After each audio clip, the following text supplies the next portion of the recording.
वमन युज़लिल फला हादिय लह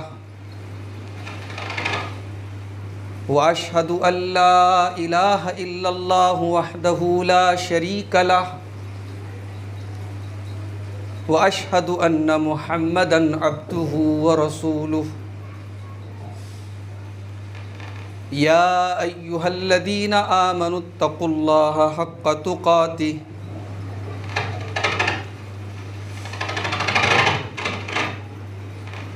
वला तमूतुन्न इल्ला व अंतुम मुस्लिमून।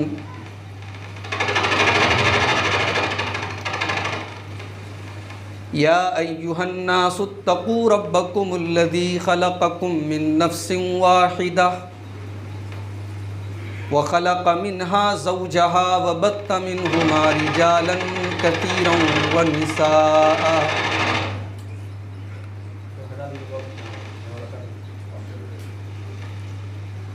वत्तक़ुल्लाहल्लज़ी तसाअलून बिही वल अरहाम इन्नल्लाहा काना अलैकुम रक़ीबा। या अय्युहल्लज़ीना आमनुत्तक़ुल्लाहा वक़ूलू क़ौलन सदीदा युस्लिह लकुम अअमालकुम व यग़फ़िर लकुम ज़ुनूबकुम वमन युतिइल्लाह व रसूलहु फ़क़द फ़ाज़ फ़ौज़न अज़ीमा।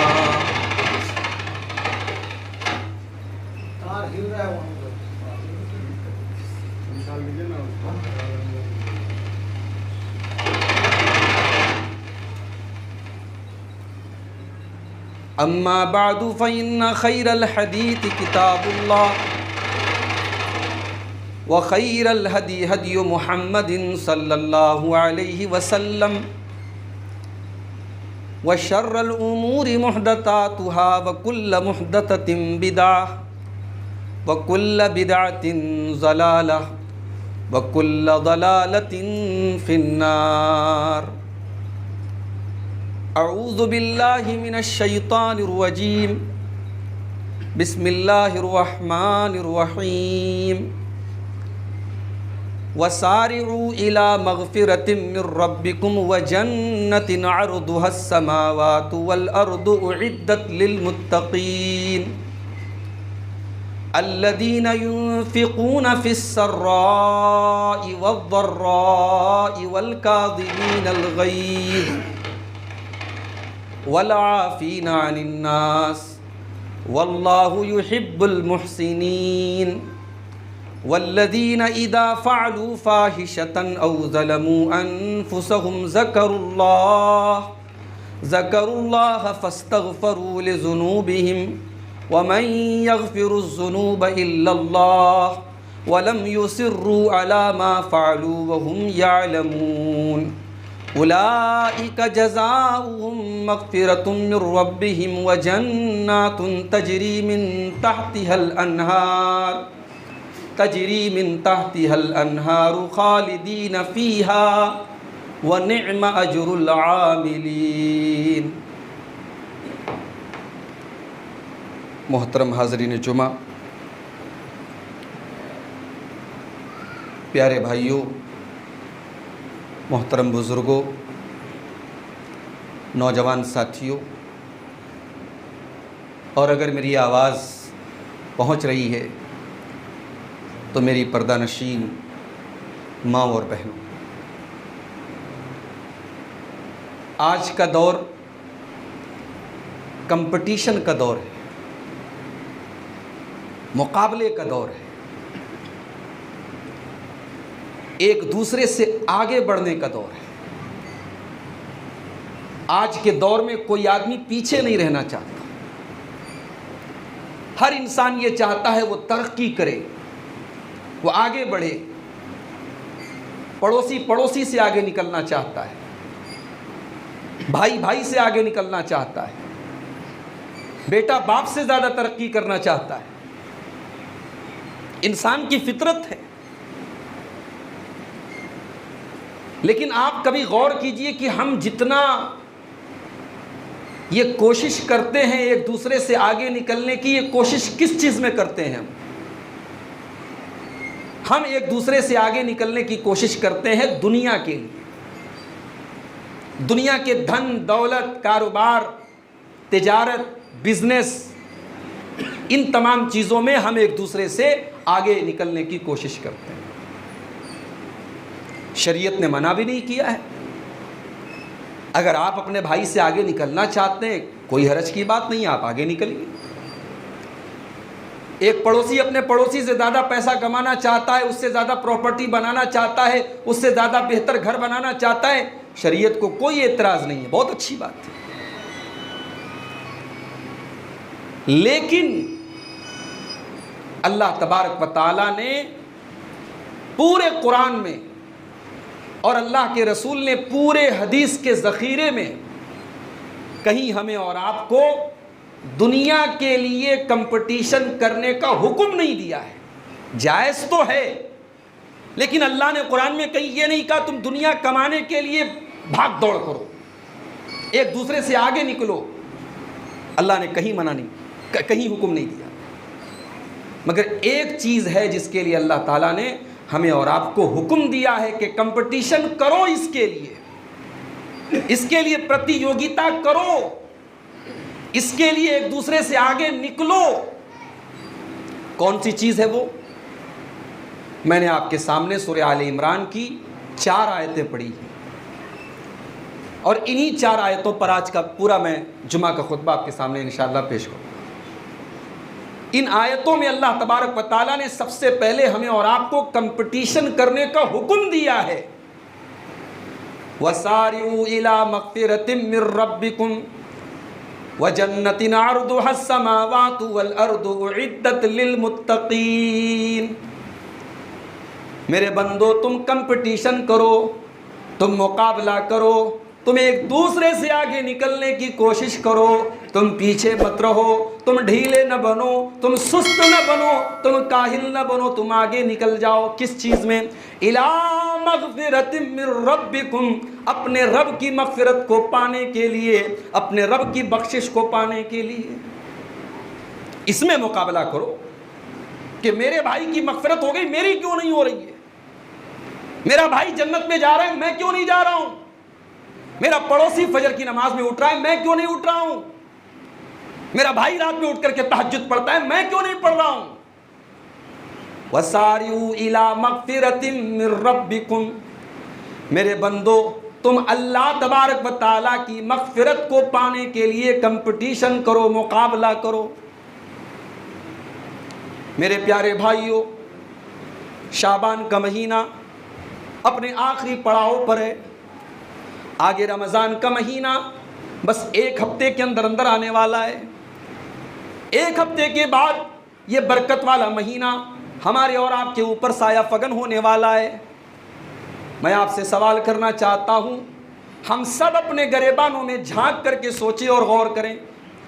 रमज़ान आ रहा है, क्या रमज़ान के आने के लिए हम तैयार हैं? मेरे भाइयों, दुनिया में बड़े बड़े बिजनेसमैन लोग ऑफ़र रखते हैं।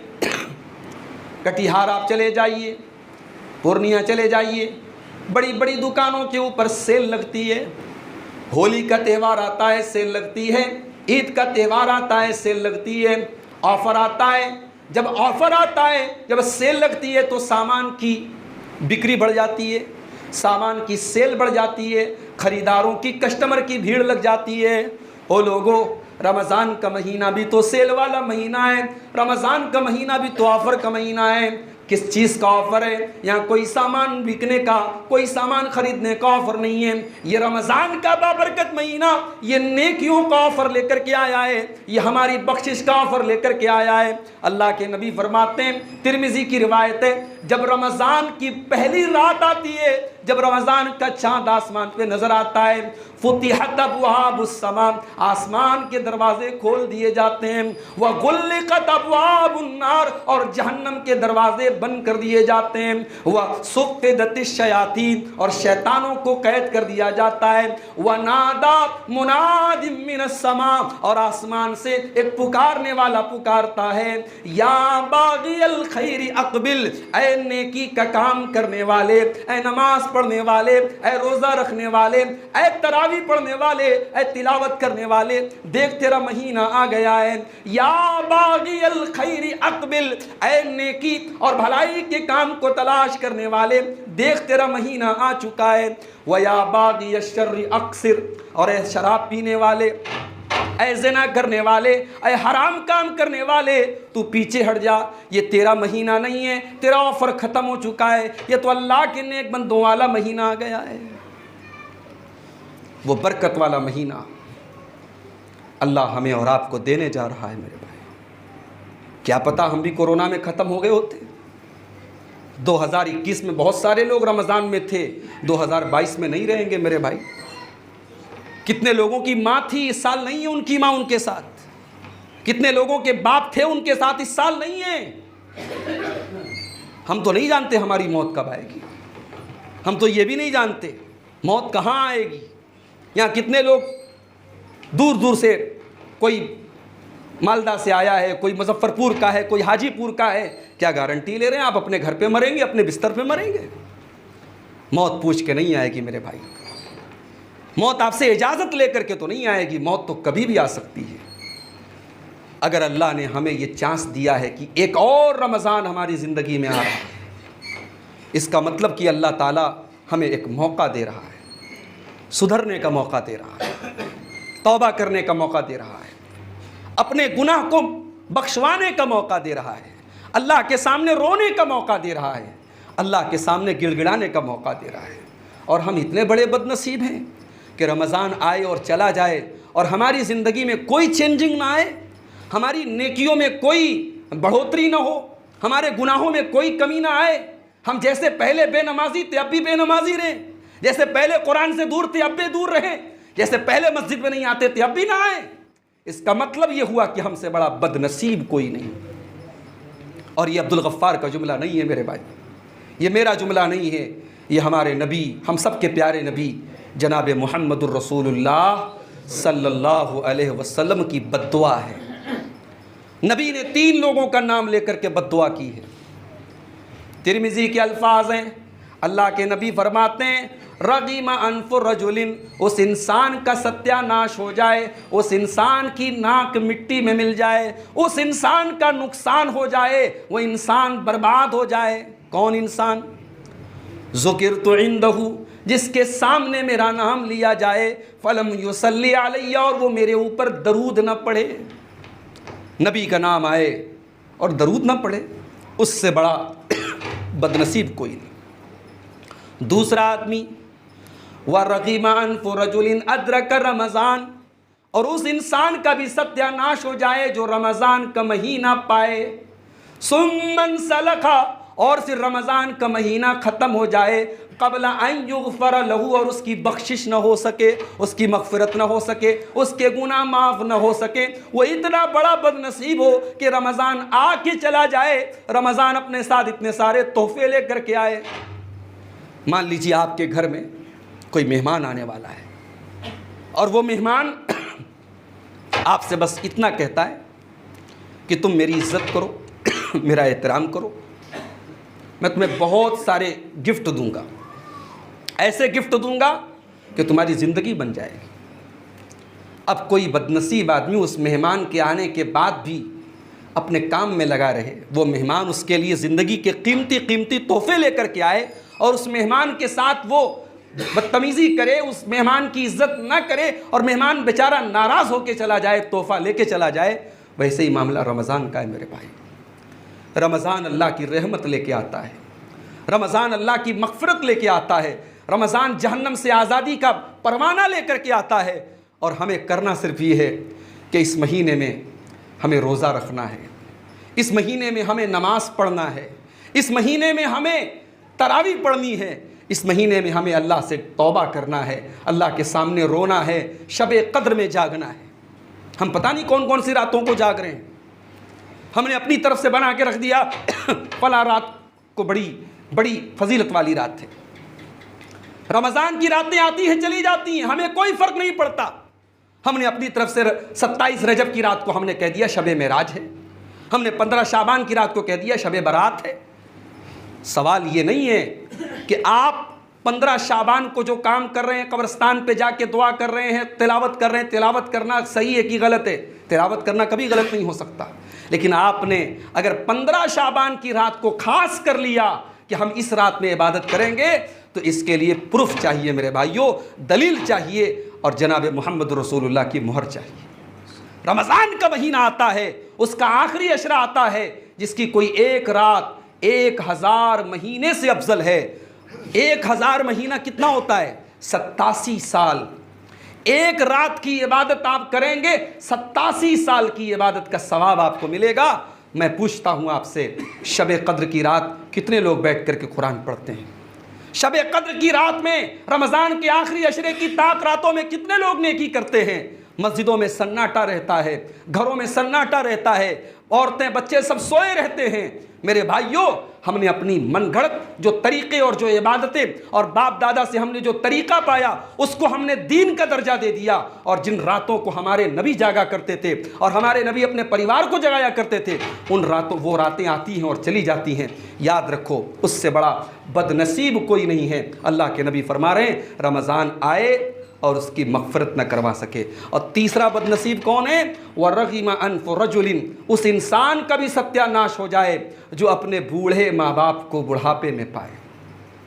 बूढ़े माँ बाप अगर आपको मिले हैं, आप इसको अपने हक़ में बुरा न समझे मेरे भाई। पूछे उनसे जिनके माँ बाप जल्दी दुनिया से चले गए। माँ बाप हमारे सर पर वो साया होते हैं जिनके जाने के बाद हमें एहसास होता है कि अब हमें ज़माने की धूप से कौन बचाएगा, अब हमें कौन सही मशवरा देगा, अब हमारे घर की वो बरकत कहाँ चली गई, हमारी माँ कहाँ चली गई, हमारा बाप कहाँ चला गया। उनके जाने के बाद हमें एहसास होता है। माँ बाप अगर बुढ़ापे में मिले हैं, अल्लाह के नबी कहते हैं, अगर माँ बाप बुढ़ापे में किसी को मिले, वलम युदखिलाहुल जन्ना, और माँ बाप उसको जन्नत में दाखिल न कर पाएँ, यानी वो अपने माँ बाप की खिदमत करके अपने आप को जन्नती न बना पाया, उससे बड़ा बदनसीब कोई नहीं है। नबी ने उसके हक़ में भी बददुआ की। हम खुश नसीब हैं मेरे भाइयों, हमारी ज़िंदगी में 2022 का रमज़ान भी इंशाअल्लाह मिलने वाला, अगर हमारी हयात बाकी रही। हम इस महीने की कद्र करें। अल्लाह वही बात कह रहा है सूरह आल इमरान की आयत नंबर 133 में, 133 में, वसारिउ इला मग़फ़िरतिन मिर रब्बिकुम व जन्नतिन अर्दुहस समावातु वल अर्ज़। क्या भाई, माइक को दुश्मनी है क्या मुझसे? कंपटीशन करो, मुकाबला करो, एक दूसरे से आगे निकलो अपने रब की मग़फ़िरत को पाने के लिए और जन्नत को पाने के लिए। जन्नत को पाने के लिए कंपटीशन करो।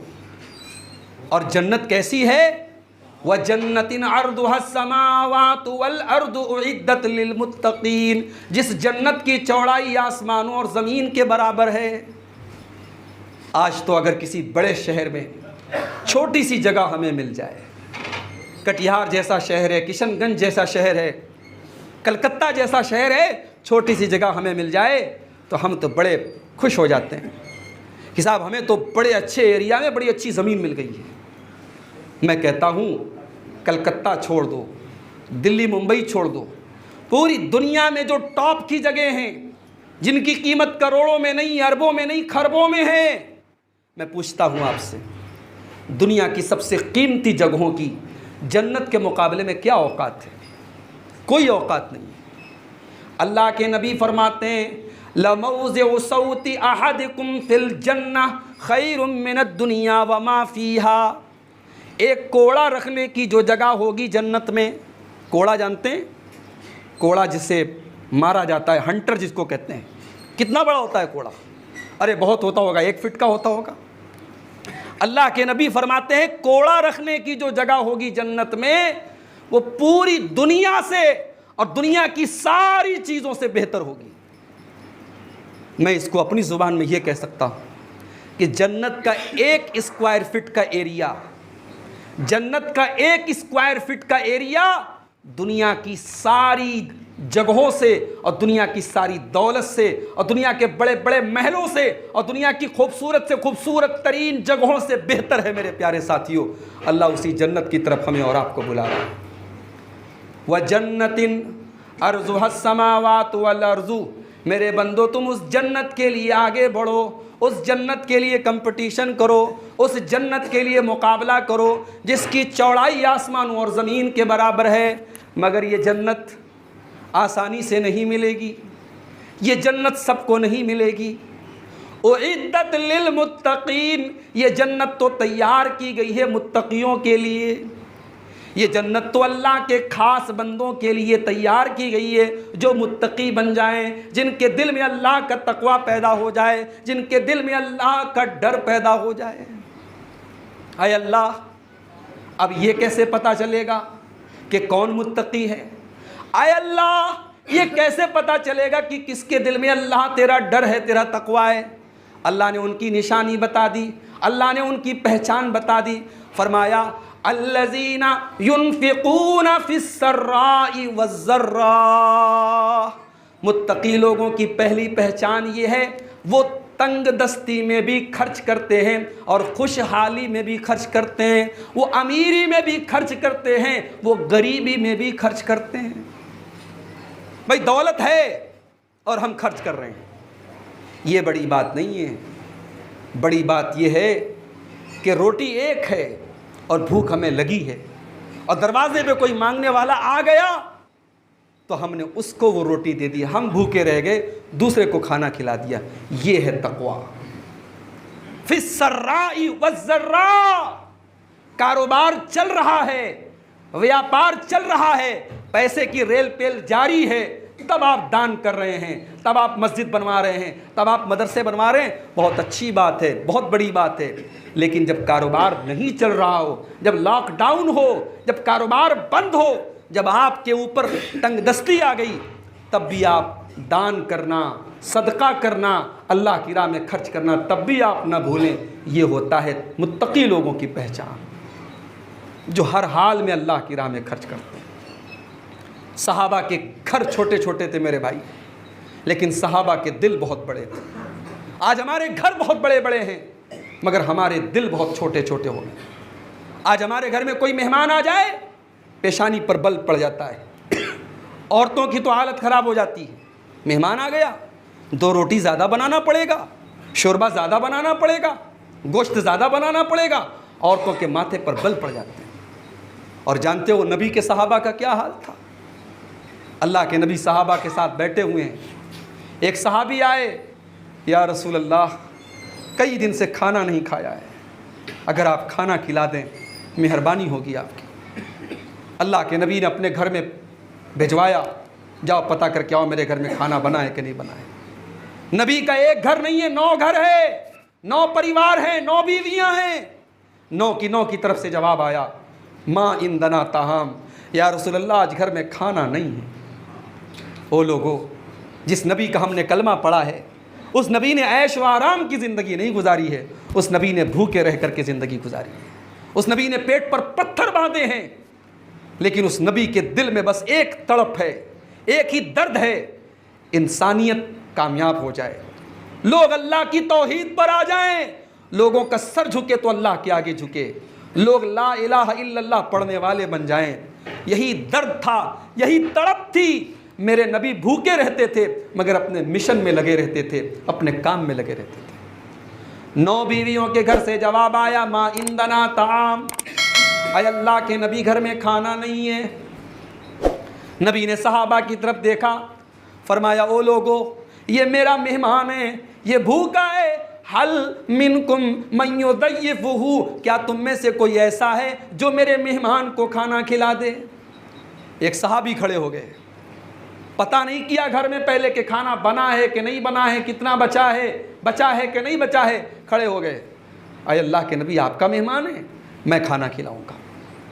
मेहमान को लेके घर पहुँचे, बीवी से कहा, अल्लाह के रसूल के मेहमान को लेके आया हूँ, जल्दी से खाना निकाल दो। बीवी गुस्सा नहीं हुई, बीवी नाराज़ नहीं हुई कि पहले मुझसे पूछ क्यों नहीं लिया, पहले मुझसे परमिशन क्यों नहीं ले ली, क्यों लेकर के चले आए मेहमान। बीवी ने कहा, बात तो सही है, मेहमान तो अच्छी चीज़ है, अल्लाह की रहमत है, मगर आज तो हमारे घर में इतना भी खाना नहीं कि हम खा सकें, थोड़ा सा खाना है, बच्चों के खाने भर का है, अब आप बताइए हम मेहमान को क्या खिलाएंगे। हाय हाय, इम्तिहान देखो मेरे भाई, इंसान अपने ऊपर सह लेता है, अपने बच्चों पर नहीं सहता है। मगर जब अल्लाह के दीन की मोहब्बत पैदा हो जाए तो इंसान अपने बच्चों की मोहब्बत को भी दीन पर कुर्बान कर देता है। सहाबी ने बीवी से कहा, एक काम करो, बच्चों को बहला कर फुसला करके सुला दो। एक दिन बच्चे नहीं खाएंगे, मर नहीं जाएंगे, सुला दो उनको, मैं मेहमान को लेके आता हूँ। लेकिन मेहमान के सामने ये नहीं पता लगना चाहिए कि खाना उतना ही है और सिर्फ मेहमान के खाने भर का खाना है। जब मैं मेहमान को लेके आऊँगा, खाना तुम रख देना, प्लेट रख देना, खाली प्लेट मेरे सामने होगा, और जैसे ही खाने का टाइम आएगा तुम चिराग की बत्ती बुझा देना। मेहमान खाना खाएगा, मैं चुपचाप मुंह चलाऊंगा, मेहमान समझेगा मैं भी खाना खा रहा हूँ, मेहमान का पेट भर जाएगा। नबी का मेहमान है, भूखा नहीं जाना चाहिए। चुनांचे हज़रत अबू तलहा रज़ी अल्लाह तआला अन्हु मेहमान को घर में लेकर के आए, बच्चों को सुला दिया गया, बीवी ने खाना रख दिया, चिराग की बत्ती बुझा दी गई, मेहमान ने पेट भर के खाना खाया। अबू तलहा भूखे रह जाते हैं, बीवी भूखे रह जाती है, बच्चे भूखे सो जाते हैं। सुबह होती है, हज़रत अबू तलहा अल्लाह के नबी के पास आते हैं। अल्लाह के नबी कहते हो, अबू तलहा, तुमने और तुम्हारी बीवी ने कल रात में जो काम किया है उस काम पर अल्लाह ताला बहुत खुश हुआ है, और अल्लाह ने कुरान की आयत नाजिल कर दी है, युहिब्बून मन हाजर इलैहिम वला यजिदून फी सुदूरिहिम हाजतम मिम्मा ऊतू व युसिरून अला अनफुसिहिम वलौ कान बिहिम खसासा। ऐ मेरे नबी, आपके सहाबा तो ऐसे हैं कि अपनी ज़रूरत कुर्बान करके दूसरों की मदद करते हैं। इसको कहते हैं तकवा। मेरे भाई, ये तकवा आज हमारे दिल से निकल चुका है। हम दान करते हैं, हम मस्जिद बनवाते हैं, लेकिन अपना घर बनवाने के बाद हम अल्लाह की राह में देते हैं, मगर अपने ऊपर 1000 रुपया खर्च करते हैं तो अल्लाह की राह में 10 की नोट निकालते हैं। बेचारा 10 का नोट भी शर्माता होगा, वो बाज़ार में बहुत कम नज़र आता है, मगर मस्जिद में जब कलेक्शन किया जाता है तो 10 का नोट ज़्यादा नज़र आता है, 1-2 के सिक्के ज़्यादा नज़र आते हैं। इससे पता चलता है कि हमारा दिल कितना बड़ा है।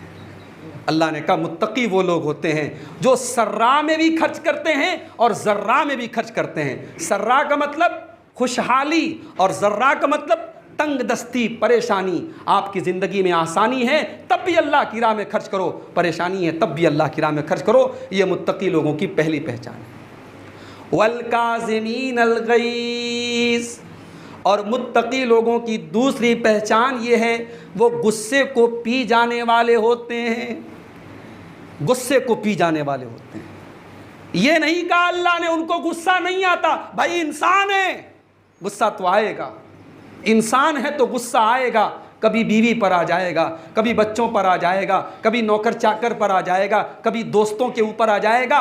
गुस्सा आना नेचुरल है, लेकिन गुस्से को कंट्रोल कर लेना, गुस्से को पी जाना, गुस्से को बर्दाश्त कर लेना, ये ईमान वाले की निशानी है। और एक हदीस आपको पढ़ के सुनाऊं, बड़ी प्यारी हदीस है, बड़े गौर से सुनिएगा।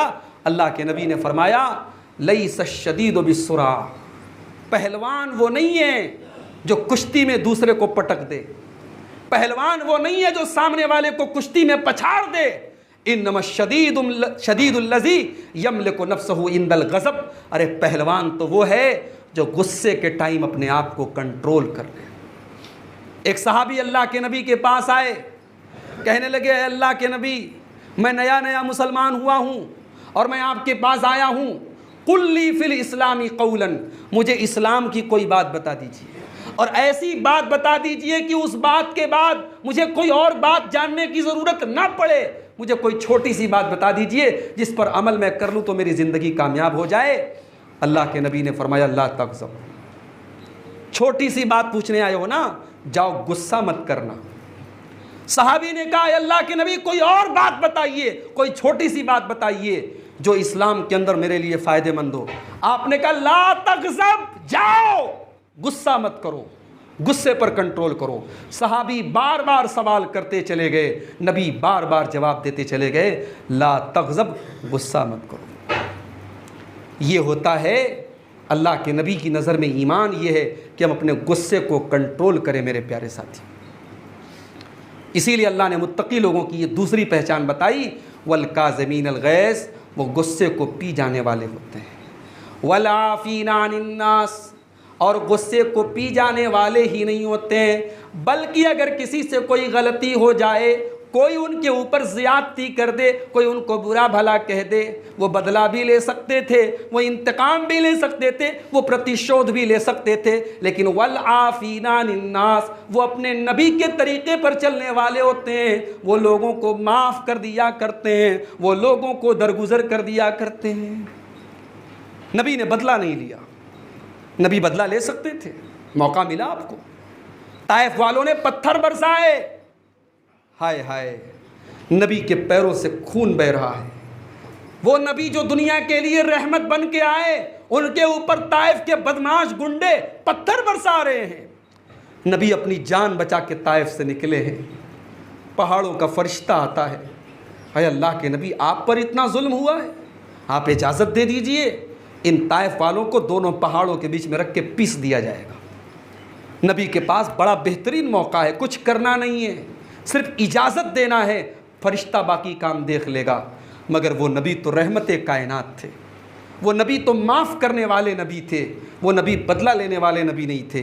नबी ने कहा नहीं, मैं इनको पहाड़ों में रख के पिसवाना नहीं चाहता हूँ, मैं तो ये चाहता हूँ, ये इस्लाम नहीं ला रहे हैं, ये मेरे दुश्मन बने हैं, कोई बात नहीं, इनका दिमाग ख़राब है, इनकी आने वाली नस्लें ईमान लाएं। और दुनिया ने देखा कि उसी ताइफ की सरजमीन से हज़रत खालिद बिन वलीद जैसा सहाबी, और उसी ताइफ की सरजमीन से हज़रत उर्वा बिन मसूद जैसा सहाबी, उसी ताइफ की सरजमीन से हज़रत मुगीरा इब्न शोबा जैसे सहाबी पैदा हुए मेरे भाइयों, जिन्होंने इस्लाम की बड़ी खिदमत की। तो नबी बदला नहीं लेते थे, माफ़ कर देते थे। एक मरतबा हज़रत उमर बैठे हुए थे, हज़रत उमर का दौर है, और हज़रत उमर के बारे में हम सब जानते हैं कि हज़रत उमर बड़े ही जलाल वाले सहाबी थे, गुस्सा बहुत तेज़ आता था। हज़रत उमर के पास एक आदमी आया और उसने कहा, यब्नल खत्ताब मा तातीना बिल जज़ल वला तहकुम बैनना बिल अदल। अय खत्ताब के बेटे, अमीरुल मोमिनीन भी नहीं कहा, हज़रत उमर भी नहीं कहा, डायरेक्ट कहा, अय खत्ताब के बेटे, तू जब हमको पैसा देता है, हमको कोई चीज़ देता है, तो बहुत थोड़ा सा देता है, बहुत कम देता है, और तू जब फैसला करता है तो इंसाफ नहीं करता है। हज़रत उमर खड़े हो गए, गुस्सा आया। जिस उमर की अदालत में कभी ना इंसाफ़ी नहीं हुई, उस उमर के ऊपर इल्ज़ाम लगाया जा रहा। हज़रत उमर गुस्से में कांपने लगे। वहीं हज़रत उमर के एक दोस्त खड़े थे, उन्होंने कहा, ए उमर, अय अमीरुल मोमिनीन, अल्लाह ने कुरान में फरमाया है, खुज़िल अफ़्वा वअमुर बिल उर्फ़ी वअरिज़ अनिल जाहिलीन, कि ऐ मेरे हबीब, ऐ मेरे नबी, आप लोगों को माफ़ कर दिया करें और नेकी का हुक्म दिया करें, और जाहिल लोगों के मुँह ना लगें, जाहिलों से किनारे हो जाएं, जाहिलों से पाला पड़े तो किनारे हो जाएं, जाहिलों से मुँह ना लगें। ऐ उमर, ऐ अमीरुल मोमिनीन, ये आदमी जाहिल है, आप इसके मुँह न लगें। हज़रत उमर ने कुरान की आयत सुनी, फ़ौरन बैठ गए, फ़ौरन बैठ गए, बदला नहीं लिया, माफ़ कर दिया। सहाबी कहते हैं, बुखारी की रिवायत है, वकाना वक्काफ़न इंद किताबिल्लाह, हज़रत उमर ऐसे थे कि अगर कुरान पढ़ दिया जाए तो फिर उसके बाद हज़रत उमर फ़ौरन रुक जाते थे, ठहर जाते थे। तो अल्लाह ने कहा, मेरे मुत्तकी बंदे लोगों को माफ़ कर देते हैं, वल्लाहु युहिब्बुल मोहसिनीन, और अल्लाह ताला नेक लोगों को पसंद करता है। अब चूँकि वक्त ज़्यादा हो रहा है, आखिरी चीज़ बयान करके बात ख़त्म कर रहा हूँ।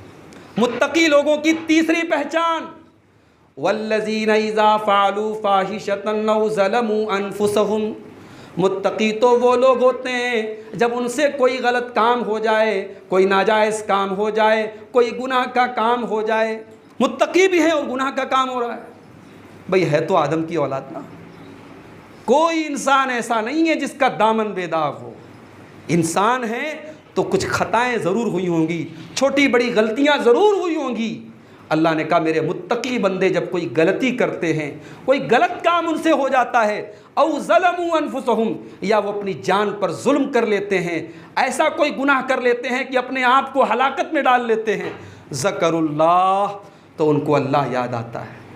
अगर गुनाह करने के बाद अल्लाह याद आए तो समझ लो कि दिल में ईमान बाकी है, और गुनाह करने के बाद अल्लाह याद ना आए और गुनाह करने के बाद भी आपके दिल में शर्मिंदगी पैदा ना हो, आपके दिल में एहसास पैदा ना हो, इसका मतलब कि अब ईमान अपनी आखिरी सांस ले रहा है, अब आपके सीने से ईमान ख़त्म हो रहा है। मेरे भाई, अल्लाह क्या कह रहा है, मेरे मुत्तकी बंदे जब कोई गुनाह का काम करते हैं ज़करुल्लाह, अल्लाह को याद करते हैं, वस्तगफिरू लिज़ुनूबिहिम, और अल्लाह से माफ़ी मांगते हैं। वमन यगफिरुज़्ज़ुनूब इल्लल्लाह, और अगर अल्लाह माफ़ ना करे तो कौन माफ़ करेगा। गुनाहों को माफ़ करने वाली ज़ात अल्लाह है। सच्चे दिल से अगर आदमी तौबा करे, जितना बड़ा भी गुनहगार हो, ज़मीन से लेके आसमान तक उसके गुनाह से ज़मीन भर जाए, आसमान भर जाए, लेकिन सच्ची तौबा अगर आदमी कर ले तो इंशाअल्लाह अल्लाह उसके गुनाह माफ़ कर देगा। रमज़ान का महीना आ रहा है मेरे भाई, रमज़ान तौबा का भी महीना है। जानते हो शब क़द्र की रात के बारे में अल्लाह ताला ने कहा 1000 महीने से अफजल है, 87 साल से अफजल है। लेकिन शब क़द्र में जब नबी से पूछा गया, अय अल्लाह के नबी हम शब क़द्र में कौन सी दुआ पढ़ें, तो नबी ने ये नहीं कहा तुम दौलत मांगो, नबी ने ये नहीं कहा तुम खूबसूरत बीवी मांगो, खूबसूरत बच्चे मांगो, दुनिया की ज़मीन जायदाद मांगो, अच्छा कारोबार मांगो। नबी ने शब क़द्र में पढ़ने के लिए कौन सी दुआ सिखाई है?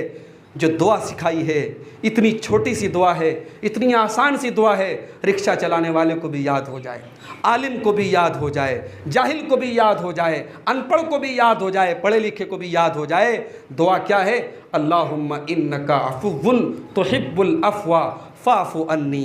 अय अल्लाह तू माफ़ करने वाला है, तू माफ़ी को पसंद करता है, अय अल्लाह मुझे माफ़ कर दे। ये दुआ हम करते हैं शब क़द्र में। भाई 1000 महीने से अफजल वो रात है। हम अपने कारोबार की दुआ भी तो मांग सकते थे, अपने बीवी बच्चों के लिए भी तो दुआ मांग सकते थे और मांग सकते हैं, मगर नबी ने जो दुआ मांगने का हुक्म दिया है वो क्या है कि अय अल्लाह तू माफ़ करने वाला है, तू माफ़ी को पसंद करता है, अय अल्लाह तू मुझे माफ़ कर दे। तो मेरे भाइयों, अल्लाह से अपने गुनाहों की माफ़ी मांगते हैं, ये मुत्तकी लोगों की तीसरी पहचान है। और ये चीज़ अगर किसी के अंदर पैदा हो जाए तो अल्लाह कहता है वलम युसिर्रू अला मा फ़अलू वहुम यालमून। मेरे मुत्तकी बंदे गुनाह के ऊपर डटे नहीं रहते। जब पता चल जाए कि ये रास्ता गलत है, ये शराब नहीं पीना चाहिए, ज़िना नहीं करना चाहिए, हराम माल नहीं खाना चाहिए, जब पता लग जाए और एहसास हो जाए, उसके बाद वो अपने गुनाह पर डटे नहीं रहते हैं, गुनाह को छोड़ देते हैं। उलाइका जज़ाउहुम मग़फ़िरतुम मिन रब्बिहिम। अल्लाह कहता है यही वो लोग हैं जिनको उनका रब मग़फ़िरत फ़रमाएगा, व जन्नातुन तजरी मिन तहतिहल अनहार, और उनको ऐसी जन्नत में डालेगा जिसके नीचे नहरें जारी होंगी, खालिदीन फ़ीहा, और उस जन्नत में वो हमेशा रहेंगे। व निअमा अजरुल आमिलीन, और अमल करने वालों को कितना बेहतरीन बदला अल्लाह ताला अता फ़रमाएगा। तो ये सूरह आल इमरान की आयत नंबर 133 से लेकर के 136 तक 4 आयतें मैंने आपके सामने पढ़ी थी। चारों आयतों का तर्जमा मैंने पेश कर दिया, उसकी थोड़ी सी तफसीर मैंने आपके सामने पेश कर दी, ये उम्मीद करते हुए कि अल्लाह ताला इन चारों आयतों पर मुझे और आप सबको अमल करने की तौफ़ीक़ अता फ़रमाए। अल्लाह ताला हमें उन मुत्तकी बंदों में शामिल फ़रमा दे जिनके लिए जन्नत तैयार की गई है। अल्लाह हमें अपने गुस्से पर कंट्रोल करने की तौफ़ीक़ दे। अल्लाह हमें लोगों को माफ़ करने की तौफ़ीक़ दे। अल्लाह हमें सच्ची तौबा करने की तौफ़ीक़ दे। अल्लाह हर हाल में, आसानी में, परेशानी में, हर हाल में अपनी राह में खर्च करने वाला और अपनी राह में देने वाला बना दे। जो बीमार हैं अल्लाह उनको शिफा अता फ़रमाए, जो रोज़ी रोटी से, कारोबार से परेशान हैं अल्लाह उनके कारोबार में बरकत नसीब फ़रमाए। अल्लाह हमारे देश की, हमारे मुल्क की हिफाजत फ़रमाए। अल्लाह हमारे देश को ज़ालिमों के जुल्म से बचा करके रखे। अल्लाह हमारे देश का अमन, चैन, सुकून बरकरार रखे। अल्लाह हमारे नौजवानों की हिफाजत फ़रमाए। अल्लाह हमें तौफ़ीक़ दे कि हम रमज़ान के महीने का हक़ अदा कर सकें। अल्लाह रमज़ान के महीने में हमें रोज़ा की तौफ़ीक़ दे। और यहाँ एक बात बता दूँ, रोज़ा रखने का परसेंटेज बहुत अच्छा है माशाअल्लाह। मुसलमानों के एरिया में रोज़ा रखने वाले 90% हैं, लेकिन नमाज़ पढ़ने वाले 30% है। रमज़ान में भी सिर्फ 30% लोग नमाज़ पढ़ते हैं। क्यों भाई? क्या रोज़ा हमारी नज़र में नमाज से ज़्यादा इम्पॉर्टेंट है? ये बात नोट कर लीजिए। इस्लाम में सबसे पहले कलमा है ला इलाहा इल्लल्लाह मुहम्मदुर रसूलुल्लाह, उसके बाद नमाज है, उसके बाद ज़कात है, उसके बाद रोज़ा है। इस्लाम के 5 पिलर हैं, 5 पिलर में नमाज दूसरा पिलर है और रोज़ा चौथा पिलर है। हम रोज़ा रखें और नमाज न पढ़ें, कहीं ऐसा ना हो कि हमारा रोज़ा हमारे मुंह पर मार दिया जाए। कहीं ऐसा ना हो कि 14 घंटे हम भूखे प्यासे रहें और अल्लाह क्या जाएं, अल्लाह कहे तू मेरे कहने पर भूखा था, तू मेरे कहने पर प्यासा था, तू मेरे कहने पर 14 घंटे तूने गर्मी बर्दाश्त की और तू ज़ुहर की नमाज में नहीं आया, तू असर की नमाज में नहीं आया, तू मगरिब की नमाज में नहीं आया, तूने नमाज क्यों नहीं पढ़ी? हम क्या जवाब देंगे मेरे भाइयों? तो रोज़ेदार बने, लेकिन नमाजी रोज़ेदार बने।